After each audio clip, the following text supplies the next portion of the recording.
আসসালামু আলাইকুম রহমতুল্লাহ। স্বাগতম নবম শ্রেণীর সুপ্রিয় শিক্ষার্থীরা, নিশ্চয়ই তোমরা ভালো আছো।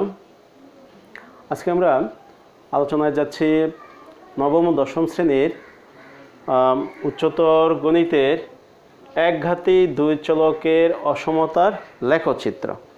দুই চলক বিশিষ্ট সরল একঘাত অসমতা। দুই চলক বিশিষ্ট সরল একঘাত অসমতা। প্রথমেই ডেফিনেশন বলে নিচ্ছি। দুই চলক বিশিষ্ট সরলকে একঘাত অসমতার ডেফিনেশন, সংজ্ঞাটা আসলে কি হবে? যে অসমতা সমীকরণের একঘাতের সংজ্ঞা, আমরা ডেফিনেশনটা বলছি যে অসমতার সমীকরণে দুই চলকের কে একঘাত, একঘাতের দুইটি একঘাতে দুইটি কি থাকে? দুইটি চলক থাকে। দুইটি চলক থাকে, তাকে কি বলা হয়? দুই চলকের অসমতা, তাকে একঘাতি দুই চলকের অসমতা, তাকে একঘাতি দুই চলকের কে অসমতা বলে। তো স্বাভাবিকভাবেই এখানে উদাহরণ হতে পারে, যেমন আমরা যদি এইভাবে লিখি x plus y less than কি 8, এই আবার হতে পারে যেমন x minus y greater than -7, বা 2x minus y less than equal 15, চারটি। আবার x plus 2y greater than or equal -6। তো এই যে চারটি অসমতা লিখেছি। অসমতা 1, 2 মূল বিন্দুতে কে মূল বিন্দুতে, এরা যদি মূল বিন্দুগামী হয় তাহলে মূল বিন্দুতে এরা সত্য মিথ্যা যে কোনটা হতে পারে। আর 3 এবং 4 কে মূল বিন্দুগামী, মূল বিন্দুগামী, সমান অথবা ছোট, সমান অথবা বড়। আর প্রথমটা হলো লেস দেনের, দ্বিতীয়টা গ্রেটার দেনের। তাই হলো একঘাতে কি অসমতার ডেফিনেশন। আমরা কিন্তু আজকে শিখছি কিভাবে দুই চলক বিশিষ্ট সরল একঘাত অসমতার লেখচিত্র অঙ্কন করতে হয়। আমাদের আজকের পর্ব নাম্বার কিন্তু 1। পুরো ভিডিওটা কিন্তু তোমরা দেখবে, পুরোটা দেখবে, একদম কমপ্লিটলি কিন্তু দেখবে, বোঝার চেষ্টা করবে। আজকের আলোচনাটা মূলত হলো মৌলিক আলোচনা, মূলত মৌলিক আলোচনা। তার সাথে আমরা চেষ্টা করব কি একটা প্রবলেম সলভ করার চেষ্টা কিন্তু আমরা করব। তাহলে ধাপ 1 শেষ হয়ে গেল। কয়েকটা ধাপে, 6টা 7টা ধাপে আমি এই ক্লাসটা ভাগ করেছি, ছোট ছোট ধাপে ভাগ করা। প্রথম আমরা দেখলাম ডেফিনেশন, এটা আমরা শুনলাম। একঘাতি দুই চলকের অসমতা কাকে বলে? তো আমরা জানি সরল রেখার আদর্শ সমীকরণ, সরল রেখার আদর্শ সমীকরণ, সরল রেখার আদর্শ সমীকরণ, আদর্শ সমীকরণ কি? ax plus by plus c equal 0, অথবা y সমান কি mx প্লাস সি। সুপ্রিয় শিক্ষার্থীরা, ax plus by plus C equal 0 এটা কিন্তু আমরা অষ্টম শ্রেণীতেও বা সাধারণ গণিতে আমরা পড়েছি সরলরেখার আদর্শ সমীকরণ। আর y সমান mx প্লাস সি ইয়া কিন্তু আমরা স্থানাঙ্ক জ্যামিতিতে পড়েছি অথবা পড়ব। তবে এখানে তোমরা দেখে রাখো, সমীকরণ যদি এই ধরনের থাকে এর যে কোনোটাই হলো সরলরেখার আদর্শ সমীকরণ। এখন প্রশ্ন হলো, সরলরেখার আদর্শ সমীকরণ সম্পর্কে আমাদের জানা প্রয়োজন কেন? কারণ হলো অসমতার যখন আমরা লেখচিত্র অঙ্কন করব তখন অসমতাকে প্রথমে আমরা সমতার সমীকরণে নিয়ে যাব। প্রথমে আমরা কিসে নিয়ে যাব? সমতার সমীকরণে। সমতার সমীকরণ নিয়ে আমরা সরলরেখার লেখচিত্র অঙ্কন করব। এই জন্য সরলরেখার সমীকরণ সম্পর্কে একটু ধারণা থাকা প্রয়োজন। একঘাতে যত একঘাতি সমীকরণ আছে, একঘাতি সকল সরল রেখার একঘাতি যত সরলরেখা রয়েছে, একঘাতি সকল সমীকরণের লেখচিত্র, একঘাতি সকল সরল রেখার একঘাতি যত সমীকরণ আছে, একঘাতি সকল সমীকরণের লেখচিত্র সরল রেখা হয়। সরল রেখা হয়, মনে থাকবে? স্টেপ 2, একঘাতি সকল সমীকরণ, যত একঘাতি সমীকরণ, চলকের একঘাতের যত সমীকরণ আছে এদের লেখচিত্র সাধারণত হবে? সরল রেখা হবে। বেশ, স্টেপ 2 আমরা কিন্তু ধাপে ধাপে আগাচ্ছি। স্টেপ 3, এবার আমরা যাব তৃতীয় ধাপে। তো তৃতীয় ধাপে আমরা কি শিখব? তৃতীয় ধাপে আমরা শিখব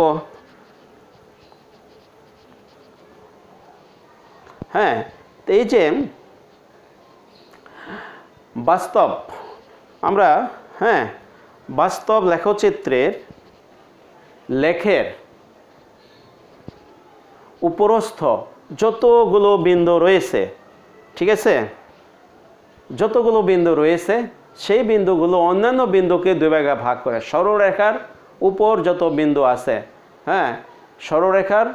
সরলরেখার উপরস্থ বিন্দু আর সরলরেখার দুই পাশের বিন্দু, একটি বাস্তব লেখচিত্রে লেখার বাহিরের সকল বিন্দু লেখ দ্বারা কি হয়? দুইটি অর্ধতলে বিভক্ত হয়। ধাপ 3, দেখো, বাস্তব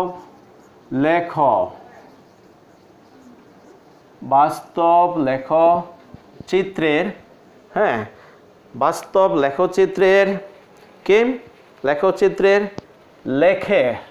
লেখচিত্রের লেখের বাহিরে, লেখ মানে লেখচিত্র, বাস্তব লেখচিত্রের লেখের বাইরের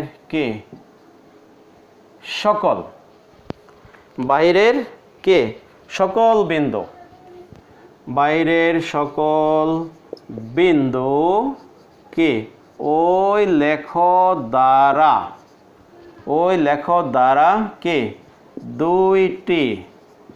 দুইটি অর্ধতলে বিভক্ত হয়। দুইটি অর্ধতলে বিভক্ত হয়, যথা এক নাম্বার হইল উপর বা ডানের অর্ধতল, উপর বা ডানের অর্ধতল। 2 নম্বর হইল নিচের, বা এটাকে আমরা বলতে পারি অনেক সময় বামের, নিচের বা বামের অর্ধতল। কয়টি ভাগে বিভক্ত হয়? ঊর্ধ্ব, উপর, এটাকে আমরা বলতে পারি ঊর্ধ্ব, আর একটা হলো অধ, খেয়াল করো, ঊর্ধ্ব বা উপর বা ডানের অর্ধতল, অধ বা নিচের বা বামের অর্ধতল। তাহলে এই স্টেপে আমরা কি শিখলাম? বাস্তব লেখচিত্রের লেখের বাহিরের সকল বিন্দু ওই লেখচিত্রটি দ্বারা কয়টি ভাগে বিভক্ত হবে? হ্যাঁ, দুইটি ভাগে বিভক্ত হবে। একটা হলো ঊর্ধ্ব অধতল বা ডানের অর্ধতল বলতে পারি আমরা, ঠিক আছে। আর একটা হলো কি, হ্যাঁ, নিম্ন বা অধতল। একটিকে আমরা বলতে পারি পজিটিভ, মানে আমরা যা চিন্তা করছি তা। আরেকটা বলতে পারি আমরা নেগেটিভ, আমরা যা চিন্তা কি করছি না তা। এই দুইটি ভাগে কি হতে পারে? বিভক্ত হতে পারে। চলো আমরা এবার পরের স্টেপে কি চলে যাই। পরের ধাপটি হলো অত্যন্ত কি ইম্পর্টেন্ট ধাপ। তাহলে সুপ্রিয় শিক্ষার্থীরা, আমরা কি করছি? তোমাদের ষষ্ঠ অধ্যায় 6.3 নবম দশম শ্রেণীর উচ্চতর গণিত 6.3, হ্যাঁ, একঘাতি দুই চলকের অসমতার লেখচিত্র অঙ্কনের পটভূমিকা ভিত্তি আমরা গঠন করছি। বেসটাকে আমরা তৈরি করার কি চেষ্টা করছি, ভিত্তিটা আমরা গঠন করছি। তো এবার চলো আমরা এবার 4 নাম্বার স্টেপে যদি যাই, মনে করি হ্যাঁ f(x) = 0।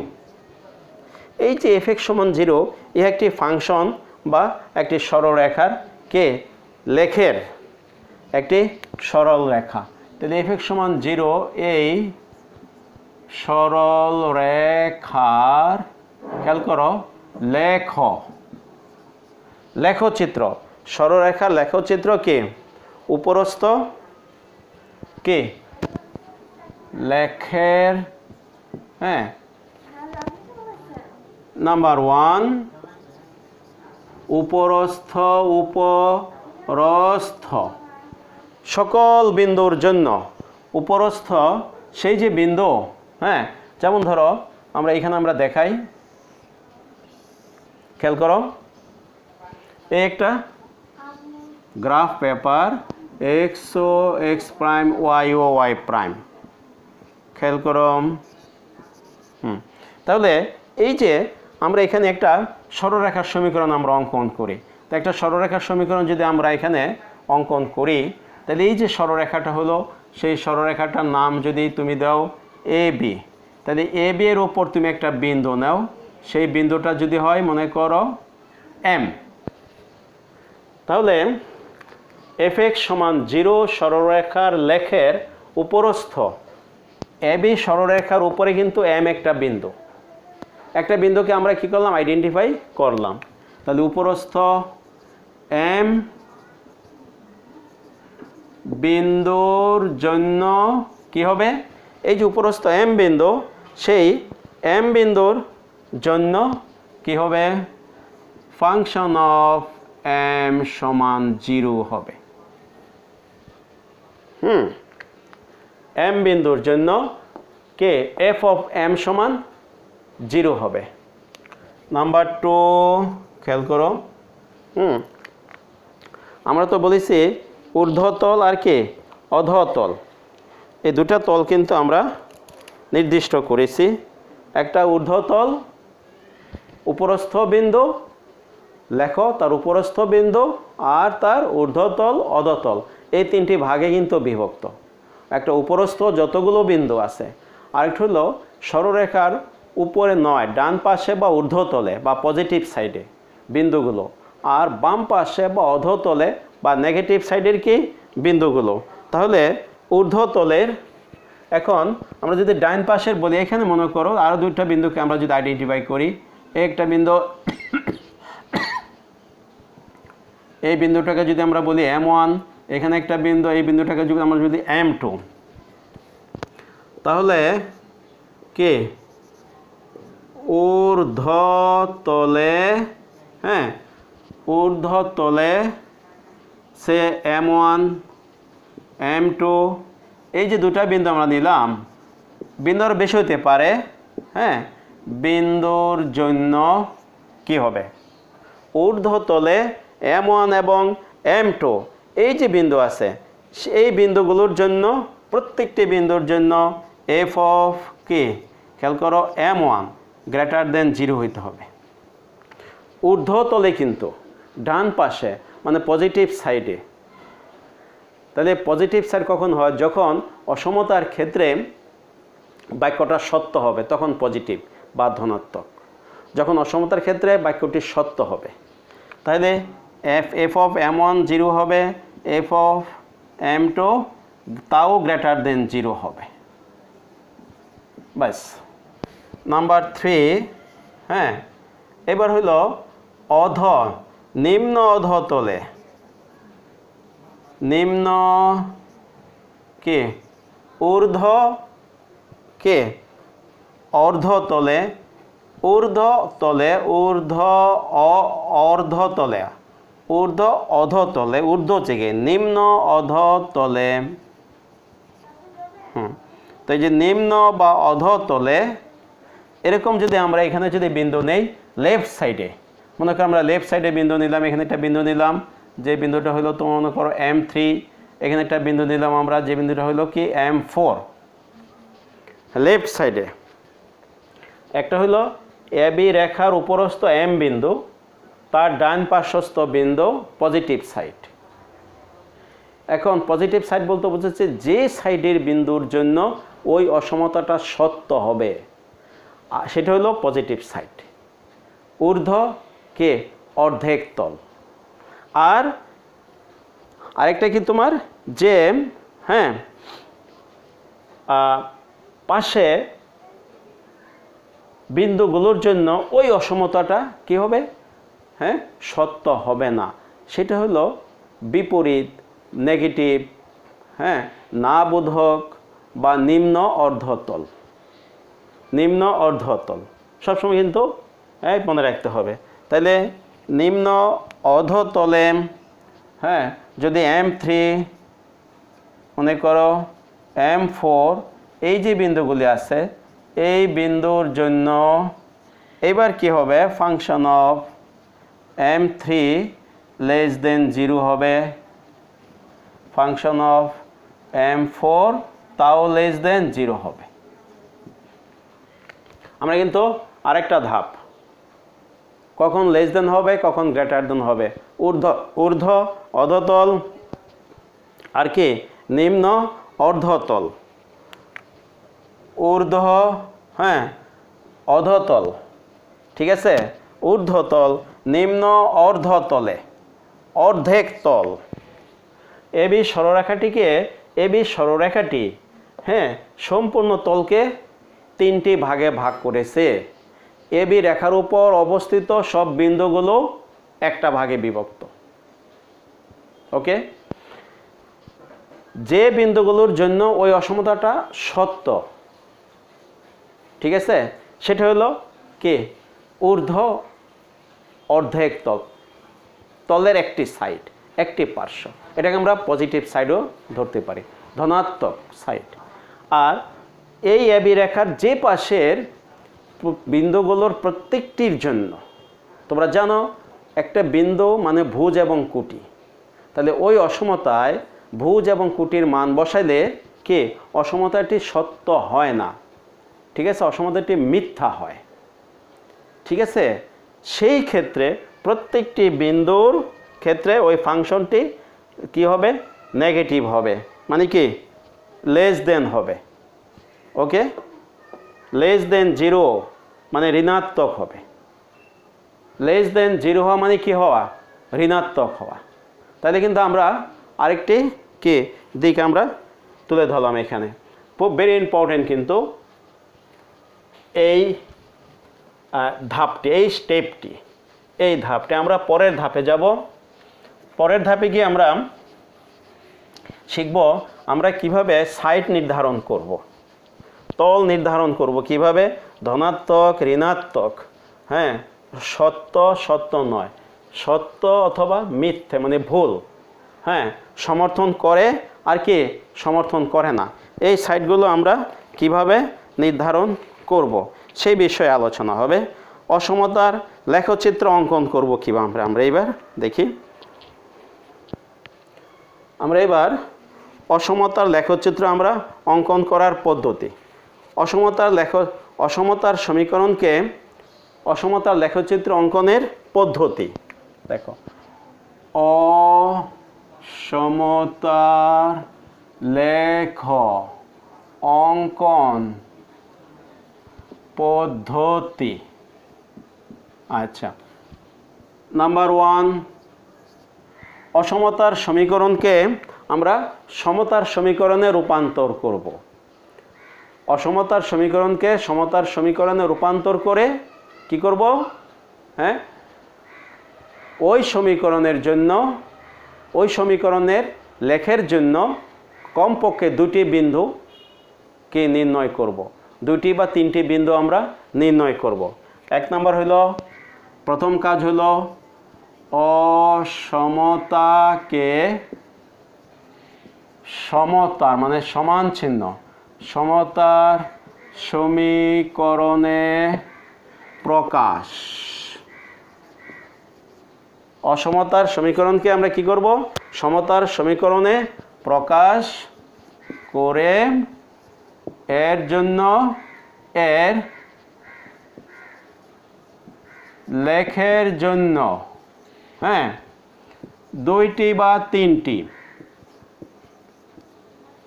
বিন্দু 2টি বা 3টি বিন্দু নির্ণয় করব। 2টি বা 3টি হ্যাঁ বিন্দু নির্ণয় করা এর হলো কাজ। তারপরে দ্বিতীয় কাজ কি? নিশ্চয়ই বুঝতে পারছো, অসমতার সমীকরণকে আমরা কি করব? সমতার সমীকরণে প্রকাশ করব। সমতার সমীকরণে প্রকাশ করে এর লেখচিত্রটা আমরা আঁকবো, সরলরেখার সমীকরণ লেখচিত্র, তাই না? আমরা কিন্তু সেই লেখচিত্র কিন্তু আমরা অঙ্কন করতে পারি, 8ম শ্রেণীতে আমরা শিখে ফেলেছি। তারপর তোমাদের হ্যাঁ 9ম 10ম শ্রেণীর সাধারণ গণিত বইয়ের 12তম অধ্যায়ে হ্যাঁ লেখের সাহায্যে কি সমাধান করো, সেখানে কিন্তু আমরা সরলরেখার সমীকরণের লেখচিত্র অঙ্কন করেছি। সেই কাজটা কিন্তু আমরা করব।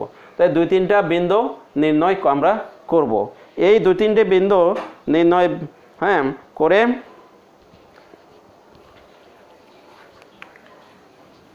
হ্যাঁ বিন্দুগুলোকে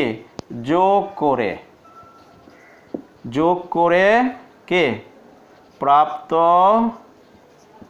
সরল রেখা আমরা পাব। সরল রেখার লেখ থেকে হ্যাঁ আমরা কি করব? অনুকূল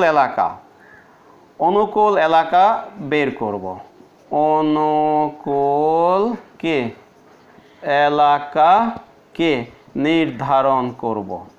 ভেরি ইম্পর্টেন্ট কিন্তু এটা। অনুকূল এলাকা আমাদের নির্ধারণ করতেই হবে অসমতার লেখচিত্র অঙ্কন করতে হলে। তাহলে দেখো এই যে এই ধাপটা মনে রাখার চেষ্টা করো। সেই বিন্দুগুলো আমরা যোগ করে একটা সরলরেখা পাবো না? একটা সরলরেখা আমরা পাবো। তাই সেই সরলরেখা দ্বারা ঠিক আছে, সেই সরলরেখার দ্বারা আমরা কি করব? সেই সরলরেখার যে লেখচিত্র, অর্থাৎ লেখচিত্রটি হবে একটি সরলরেখা। সেই লেখচিত্র থেকে আমরা কি করব? অনুকূল এলাকা, অসমতার লেখচিত্রের অনুকূল এলাকা আমরা নির্ধারণ করে ফেলব। ঠিক আছে, অনুকূল এলাকা চিহ্নিত আমরা করে ফেলব। আচ্ছা, এবার আমরা দেখব কিভাবে অনুকূল এলাকা চিহ্নিত করতে হয়। পরের ধাপ, একেবারে পয়েন্ট আকারে ব্যাখ্যা করার চেষ্টা করা হচ্ছে।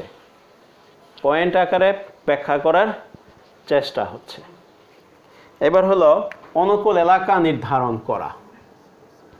হ্যাঁ, অনুকূল এলাকা নির্ধারণ।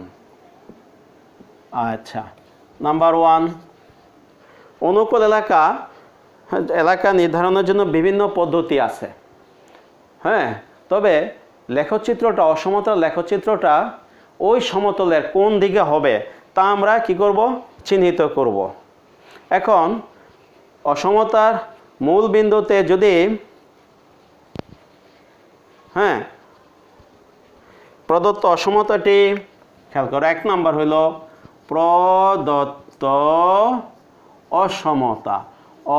অসমতাটি মূল বিন্দুতে, কোথায়? মূল বিন্দুতে, মূল বিন্দু মানে 0 0, মূল বিন্দু এইখানে যদি তে লিখি, মূল বিন্দুতে সত্য হলে, আচ্ছা প্রদত্ত অসমতাটি মূল বিন্দুতে কি হলে? সত্য হলে, মূল যে পাশে মূল বিন্দু থাকবে, তাই না? কার? লেখচিত্রের মনে রাখতে হবে, এই যে লেখচিত্র, আমরা কিন্তু সরলরেখা বানাই একটা লেখচিত্র অঙ্কন করেছি, সরলরেখা থেকে কিন্তু আমরা একটা লেখচিত্র অঙ্কন করেছি, তাই না? প্রদত্ত অসমতাটি মূল বিন্দুতে 0 0-তে যদি সত্য হয়, তাহলে লেখচিত্রের দেখো যে পাশে মূল বিন্দু থাকবে, যে পাশে মূল বিন্দু মানে 0 0 বিন্দু থাকে বা থাকবে, তা হলো কি? যেই পাশে মূল বিন্দু থাকবে, সেই পার্শ্বই হলো কি? অনুকূল এলাকা। তা হলো অনুকূল এলাকা। অর্থাৎ অসমতার লেখচিত্র ওই পাশে হবে, অসমতার ছায়াচিত্র ওই পাশে হবে, তা হলো কি? থাকে, তা হলো অনুকূল এলাকা। অর্থাৎ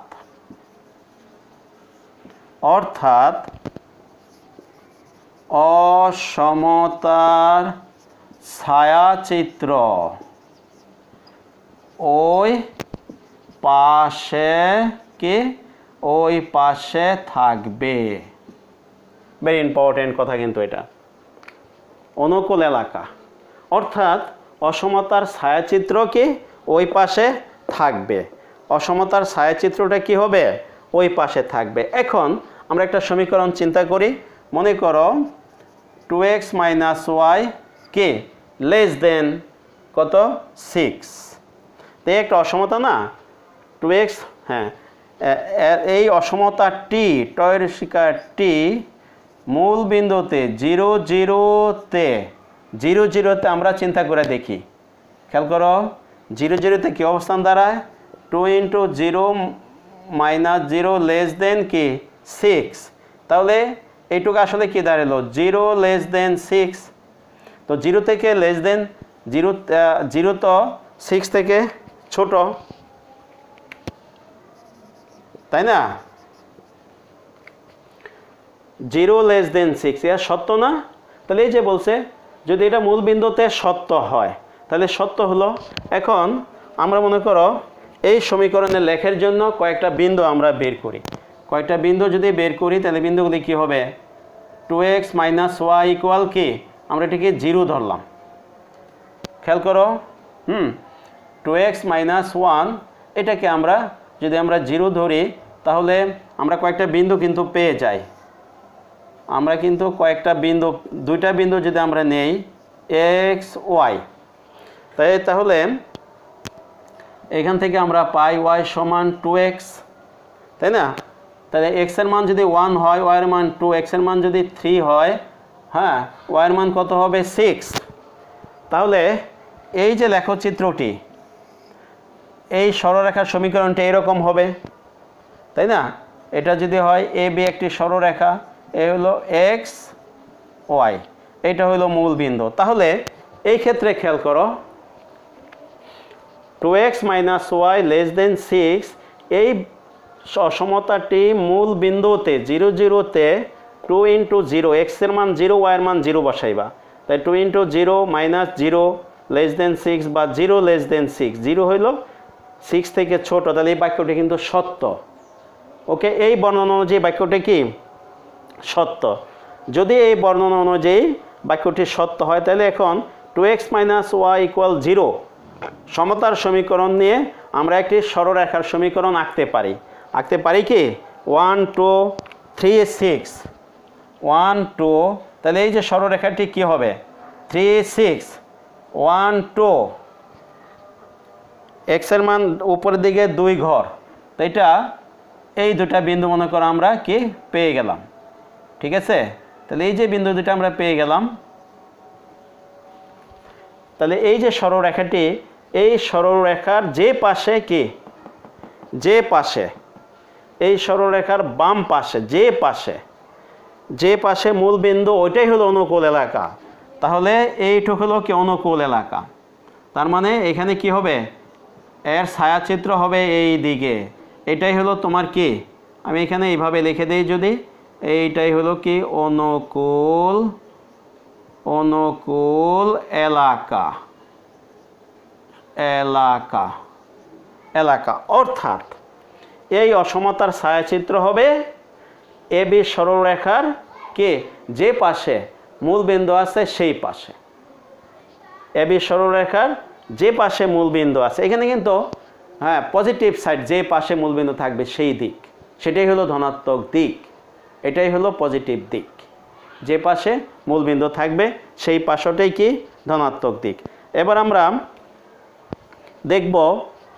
আমরা দেখব নাম্বার 2 নম্বর নিয়ম অনুকূল এলাকা নির্ধারণের 2 নম্বর নিয়ম খেয়াল করো প্রদত্ত অসমতাটি মূল বিন্দুতে সত্য না হলে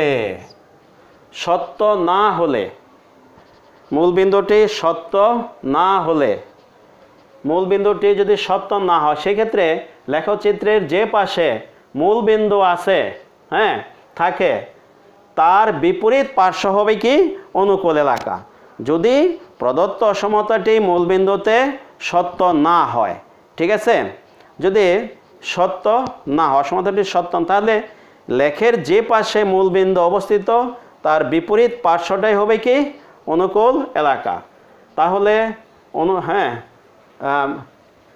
না হলে লেখচিত্রের যে পাশে মূল বিন্দু 0 0 থাকে তার বিপরীত পার্শ্ব খেয়াল করো এখানে তার বিপরীত পার্শ্ব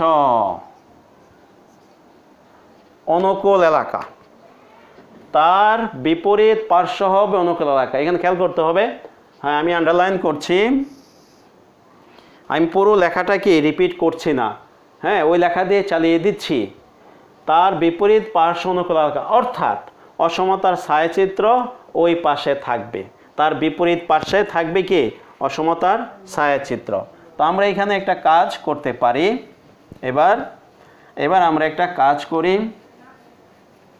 তা হলো উদাহরণের সাহায্যে কি ব্যাখ্যা করার চেষ্টা করি দেখি আমরা উদাহরণের সাহায্যে ব্যাখ্যাটা দিতে পারি কিনা উদাহরণের সাহায্যে আমরা ব্যাখ্যা দিতে পারি কিনা মনে করো 2x মনে করো হ্যাঁ 2x - y লেস দেন -6 এই যে অসমতা এই অসমতাটি 0 0 বিন্দুতে মানে মূল বিন্দুতে কি হয় তুমি বসাও x এর মান কিন্তু 0 বসাও 2 × 0 - 0 লেস দেন -6 বা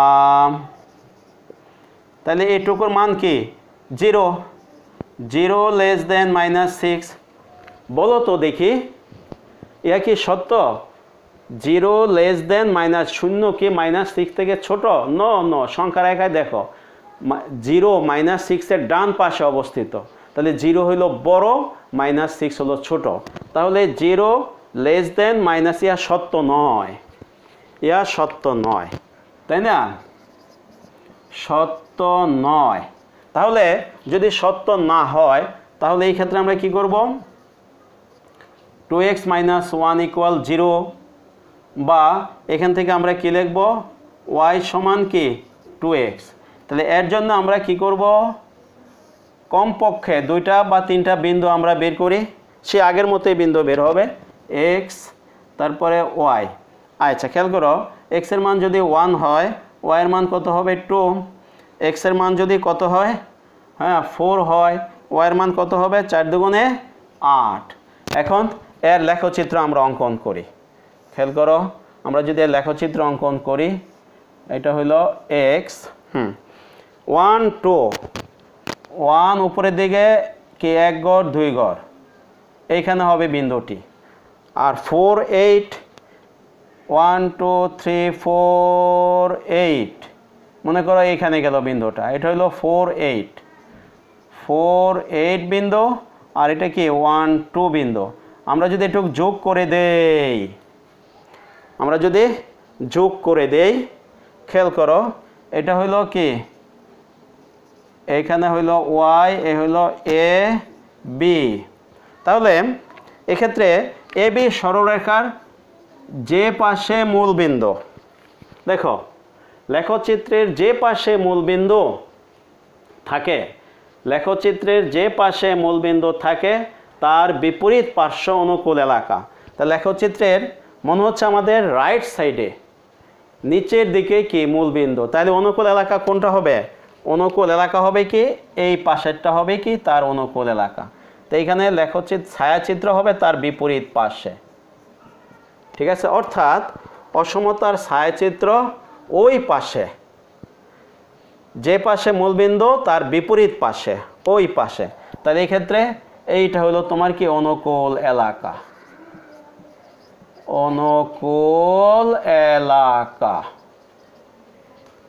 তাহলে লেখচিত্র অঙ্কন করার জন্য অনুকূল এলাকা বের করা আমাদের জন্য কি অত্যন্ত জরুরি। এ ছিল বেসিক মোটামুটিভাবে। এখন আমরা ছায়াচিত্র অঙ্কন করতে পারবো। তাহলে আজকের আলোচনায় ছিল কি কিভাবে আমরা দুই চলক বিশিষ্ট সরল একঘাত অসমতার ছায়াচিত্র অঙ্কন করতে পারি, তার মূল ধারণা, ছয়টি ধাপ তোমাদের সাথে আলোচনা করা হয়েছে, বর্ণনা করা হয়েছে। সেই ধাপগুলো মনে রাখতে হবে, সাথে সাথে উদাহরণ দেওয়া হচ্ছে। আশা করি আলোচনাটুকু তোমাদের ভালো লেগেছে, বুঝতেই পেরেছো। এখন আমরা বাকি কাজটুকু কি করতে পারবো। এই ক্লাসটি পাওয়ার জন্য পরবর্তী ক্লাস পাওয়ার জন্য বেল বাটনে ক্লিক করে রাখবে। সবাই ভালো থাকো, সুস্থ থাকো। আজকের মতো রাখছি।